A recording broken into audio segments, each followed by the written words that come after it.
समोर बसलेले विद्यार्थी ते रे तो मुलगा बोलू का?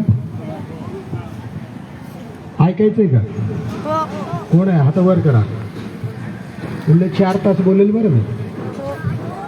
कुणी एकाला डवचायचं नाही, हाताला चिमट्या घ्यायचं नाही, बघायचं नाही, मोबाईल काढायचं नाही. हा,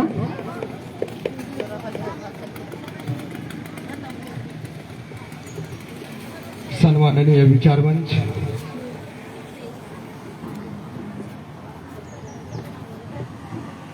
ज्यांचा व्यासंग इतका मोठा आहे की त्यांच्या पासंगालाही कुणी पुरणार नाही असं निसंग व्यक्तिमत्व म्हणजे डॉक्टर बाबासाहेब आंबेडकर आहेत.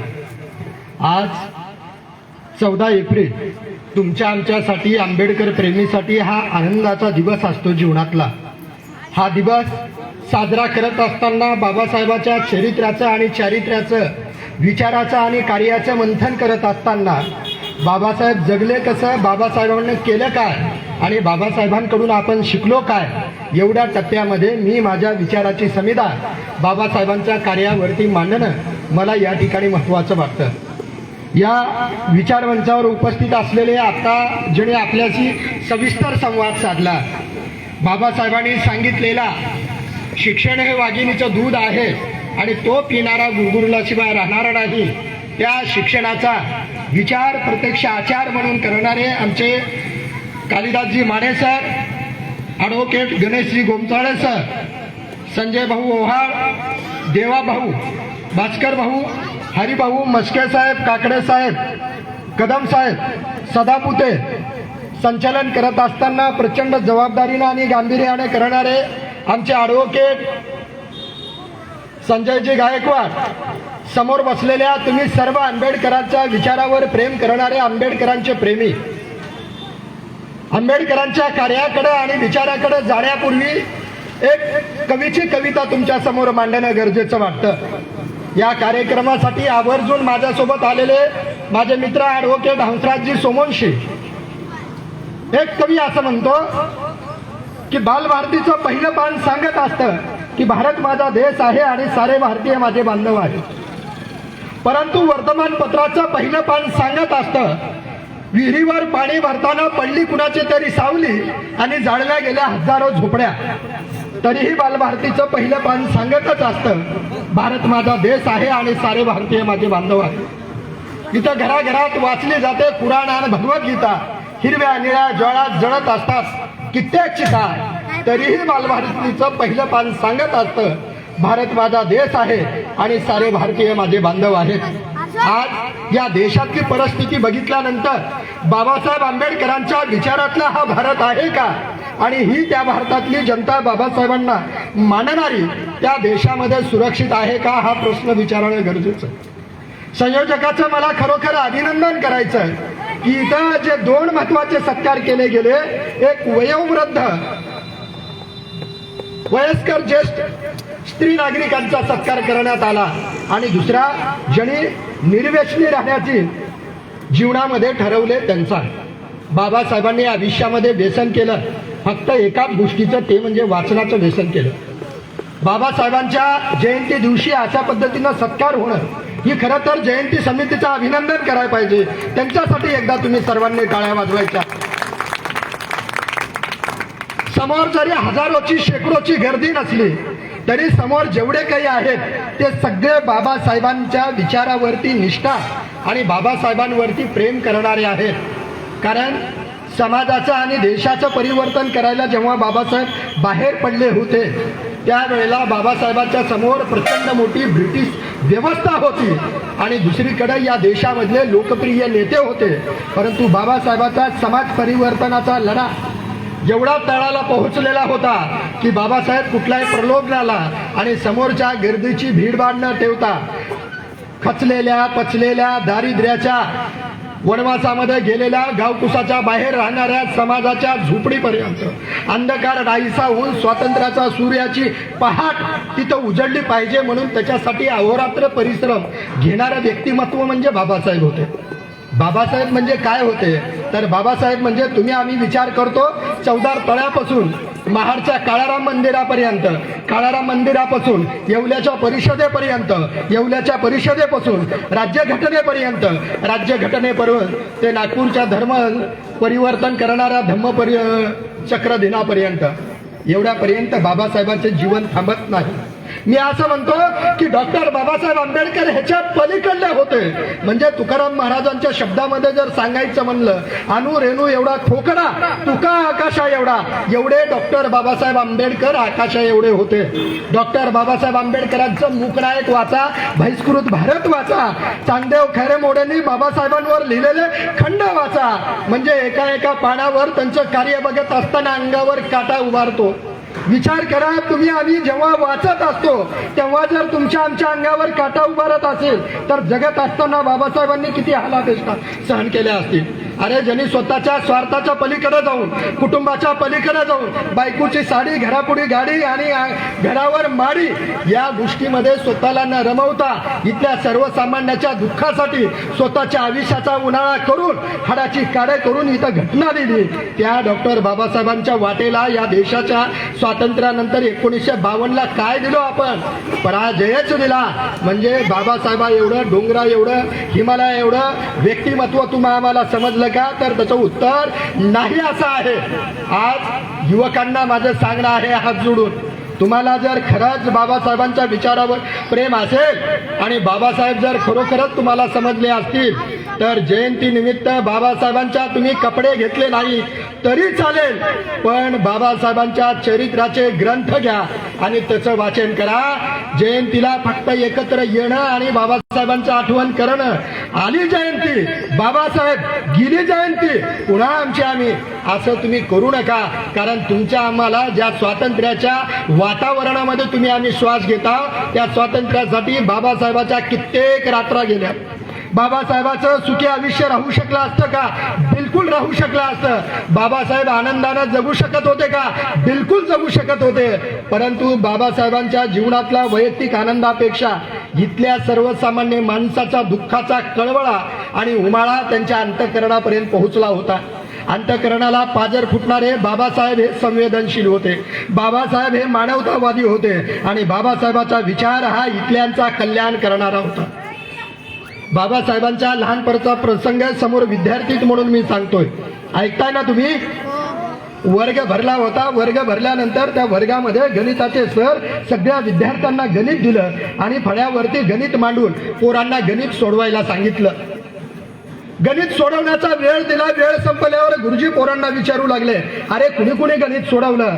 समोरच्या रांगेत जे समोर बसणारे आपण म्हणतो हुशार असतात ते पोरं सुद्धा म्हणले नाही. पाठीमागच्या रांगेतल्या पोरांना विचारलं, ते पुढच्याकडे बघू लागले. त्याच्या पाठीमागच्यांना विचारलं, ते बाजूच्यांकडे बघू लागले. त्याच्या पाठीमागच्यांना विचारलं, ते वरी बघू लागले. असं विचारत विचारत दरवाजात बसलेल्या एका पोरापर्यंत गुरुजी गेले. त्यावेळेला दरवाजात बसलेल्या पोरानं हात वर करून सांगितलं, सर मी या गणिताचं उत्तर देतो. त्यावेळेला गुरुजीचं मन भरून आलं आणि त्या पोराला सांगितलं, ये आणि येऊन फळ्यावर ह्या गणित सोडून दाखव. तिथून दरवाजातून तो विद्यार्थी निघाला. फळ्यापर्यंत पोहोचण्याचा अंतर फुटात मोजलो तर जास्त नव्हतं, व्यवस्थेत मोजलो तर कित्येक पिढ्याचा अंधकार संपवून टाकणारं होतं. ज्याला उत्तर येत होतं ते दरवाजात होतं, ज्याला उत्तर येत नव्हते ते फळ्याच्या जवळ होते. आणि जवळच्यानी गलका करायला सुरुवात केला. ते जर फळ्याजवळ आलं त्याचा हात लागेल आणि त्याच्या पाठीमागे असलेले आमचे डबे ते डबे बाटतील. म्हणजे पुणे ह्यांना सांगितलं होतं की असं केल्यानं तसं होतं. म्हणजे लहान लेकरापर्यंत जिथं गैरसमज पसरले होते, प्रस्थापित व्यवस्था जगण्याचे अधिकार नाकारत होती, मानव म्हणून माणसासाठी जगण्याची समता जिथं पायधुळी मिटली होती, त्या दगडाला धडका देण्याचं काम हा विद्यार्थी करत होता. तो विद्यार्थी जेव्हा मुंबईमध्ये शिकायला गेला त्यावेळेला जीवाची मुंबई करणारे पोरं एकीकडं आणि आपल्याला वेळ आहे म्हणून चरणी रोडवर अभ्यास करत बसला हा विद्यार्थी दुसरीकडे. आणि तिथं जेव्हा बागेत हा अभ्यास करत बसलेला विद्यार्थी बघितल्यावर केळुस्कर गुरुजी नावाच्या विद्यार्थ्यांचं लक्ष तिकडे गेलं. केळुस्कर गुरुजीचं लक्ष त्या विद्यार्थ्याकडे गेलं आणि त्या विद्यार्थ्याचा परिश्रम, कष्ट, जिद्द बघितल्यानंतर हा विद्यार्थी काहीतरी करू शकतंय. म्हणजे आंबेडकर आडनाव देणाऱ्या गुरुजीपासून तर पहिलं महात्मा गौतम बुद्धाचं चरित्र हातात देणाऱ्या केळुस्कर गुरुजीपर्यंत असे मार्गदर्शक भेटले होते बाबासाहेबांना. तसे मार्गदर्शक आजच्या विद्यार्थ्यांना शाळेत भेटले पाहिजे. माने सर, प्रचंड जबाबदारीनं बोलतोय मी. बाबासाहेबांनी शिक्षणामध्ये जी काम केलं म्हणून बाबासाहेब या व्यवस्थेमध्ये परिवर्तन अपेक्षित करणारे होते. व्यवस्था पेटवा, जाळा, मारा असं सांगत नव्हते. बाबासाहेब उद्ध्वस्त करणारे नव्हते, नाश करणारे नव्हते, सूड घेणारे नव्हते, तर परिवर्तन करण्यासाठी भाग पाडणारे होते. हे बाबासाहेब होते. अरे, ज्या देशामध्ये महात्मा गांधींना रामराज्याची संकल्पना मांडली होती त्या रामाला राज्याभिषेक होणार होता, पण राज्याभिषेकासाठी नटलेल्या अयोध्येला, रांगोळ्या काढलेल्या अयोध्येला त्याचा वनवास बघावा लागला. त्या वनवासात गेलेल्या रामाला तर आमचे दुःख कळतील म्हणून नाशिकच्या काळा रामाकडे जाऊन साखर घालणारा हा भीमराव बघितला की मग लक्षात येतं की त्या रामापर्यंत सुद्धा या भीमरावाचे विचार पोहोचू गेले नव्हते, कारण व्यवस्था नावाची गोष्ट मध्ये आडवी येत होती. म्हणजे बाबासाहेबाचा लढा व्यक्ती विरोधात नव्हता, जाती विरोधात नव्हता, तर इथल्या व्यवस्थेच्या विरोधात होता. म्हणून ज्या वेळेला मनुस्मृतीचं दहन केल्यावर काही माणसं आले होते बाबासाहेबांकडे, आम्ही तुम्हाला पाठिंबा देता, फक्त आमची अट एवढी आहे की तुम्ही ब्राह्मण जातीला विरोध आहे असं जाहीर करून टाका.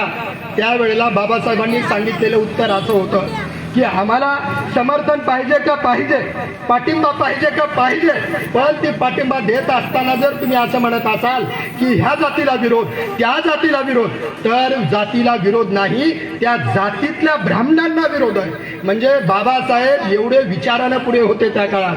त्या बाबासाहेबांना लॉ कॉलेजमध्ये प्राध्यापकी करत असताना तिथला चपराशी, तिथला कारकून पाण्याच्या माठाकडे जाऊ देत नव्हता.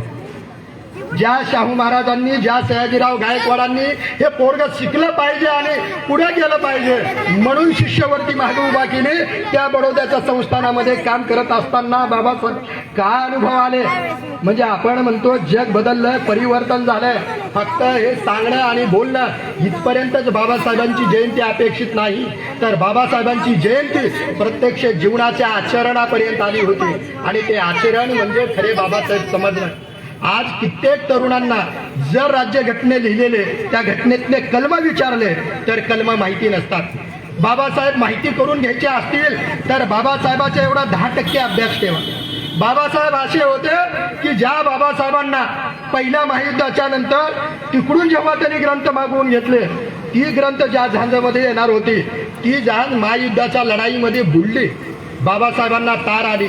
बाबासाहेब इकडे ग्रंथाच्या येणाऱ्या झांजाचे वाट बघत होते की माझ्या आता पुस्तक येणार आहे आणि ते पुस्तक मी वाचणार आहे. पण त्यावेळेला त्यांना ती तार आली की जी तुमचे ग्रंथ घेऊन येणारी झांज होती ती झांज बुडली. बाबासाहेब ढसढसा रडत होते.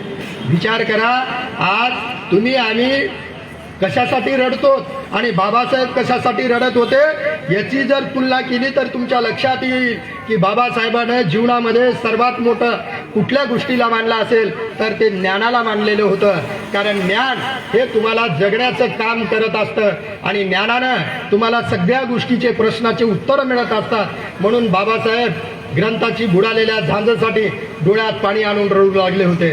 म्हणजे ग्रंथावर एवढं निश्चिम प्रेम करणारे बाबासाहेब ज्या वेळेला या समाजाकडून अपमानिलेले, अवहेललेले, उपेक्षित राहिले तेव्हा बाबासाहेबांचं म्हणणं असायचं, शिकल्या सवरलेल्या मला ही वागणूक आहे तर मग गावकुशाच्या बाहेरच्याला काय वागणूक असं. गावाकडे ग्रामीण भागातला एक संदर्भ त्यांच्या जीवनामध्ये. गाडीत बसून निघाले आणि गाडीवानाला कळालं की हे विशिष्ट जातीचे आहेत, तर गाडीवानानं सुद्धा पावित्रा बदलला.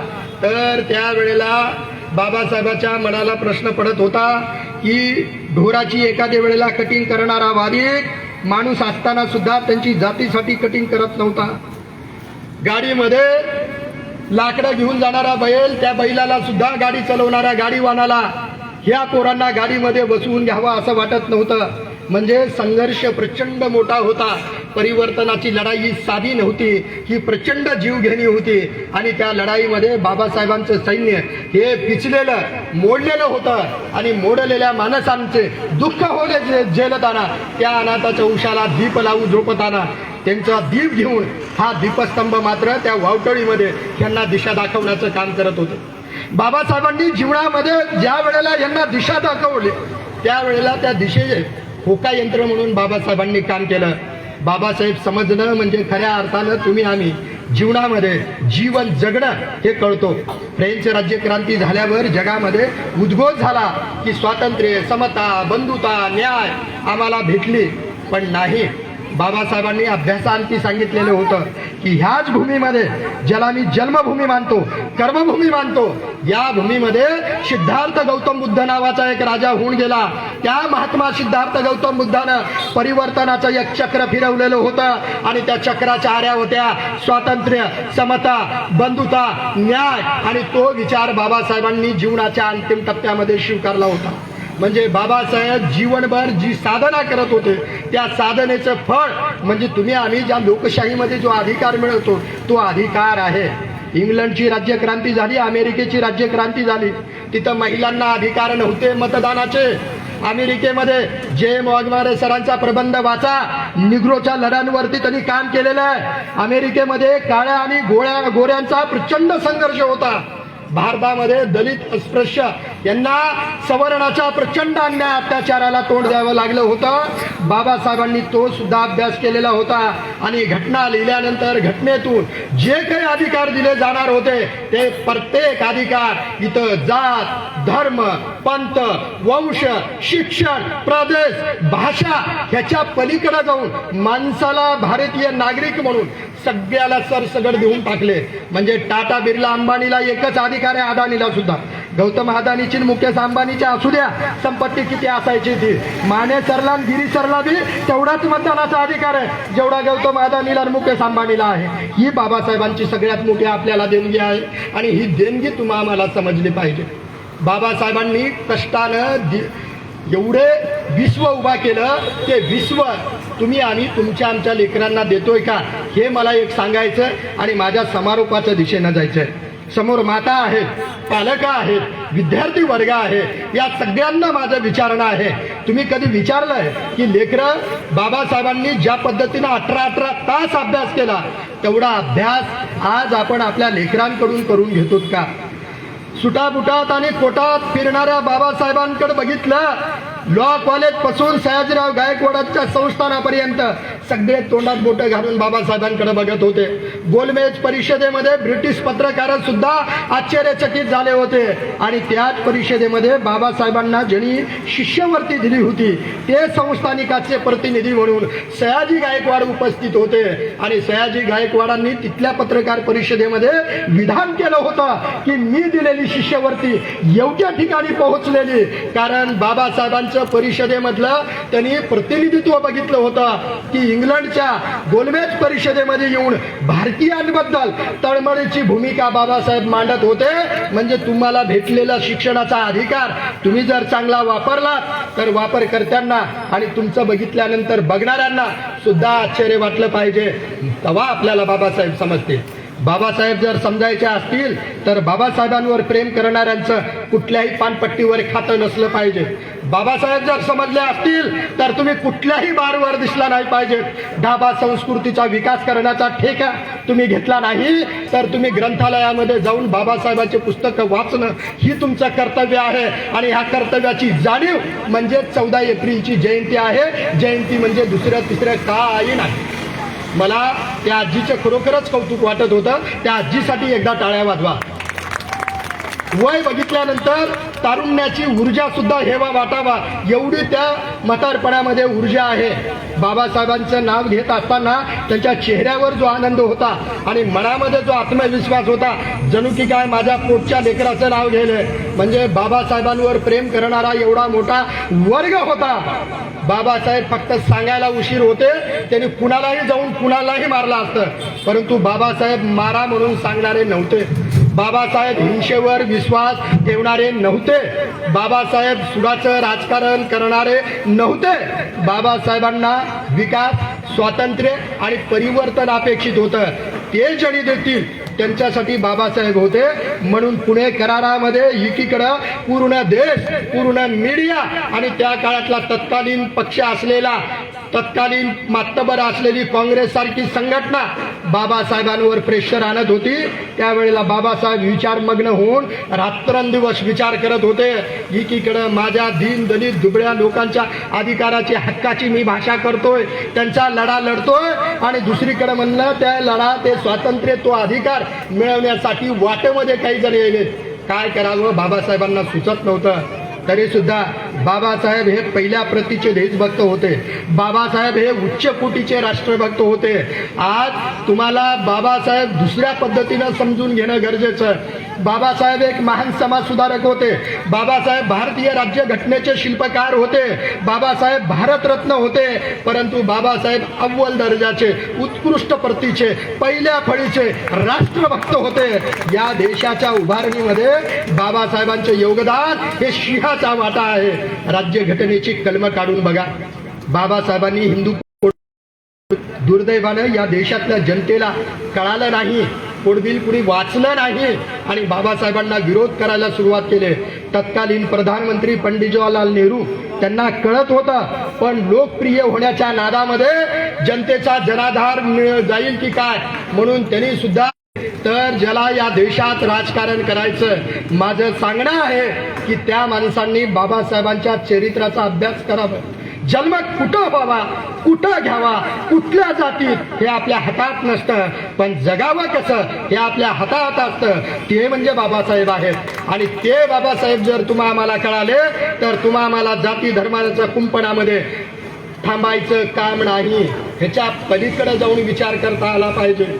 जगाचं परिवर्तन, समाजाचा उद्धार करणं म्हणजे सोपी गोष्ट नाही।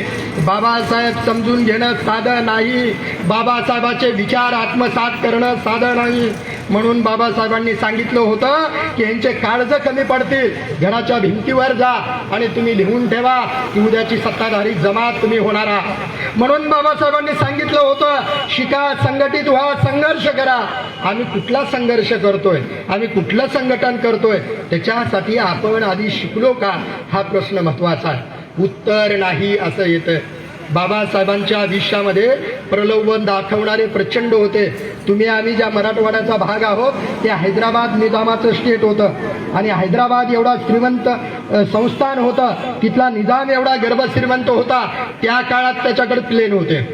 त्या निजामानं बाबासाहेबांना एवढ्या अपेक्षा, एवढे प्रलोभन दाखवले होते, तरी सुद्धा बाबासाहेब पैशाच्या पुढे आणि लोकप्रियतेच्या पुढे कुठल्याही प्रलोभनाच्या बळी पडले नाहीत। बाबासाहेबांनी परिवर्तनाचं काम करत असताना समाजाला स्पष्ट वक्तेपणा शिकवलं, निर्भय व्हायला शिकवलं, कष्ट करायला शिकवलं, चारित्र्य संपादन करायला शिकवलं, 4 आर्य सत्य सांगितले, अष्टांग मार्ग सांगितलं आणि ह्याचं अनुसरण करा म्हणून बाबासाहेबांनी सांगितलं। तुम्ही तुमच्या जीवनामध्ये त्या गोष्टीचं अनुसरण जर करत असाल तर मी समजेल की खऱ्या अर्थानं तुम्हाला बाबासाहेब समजले।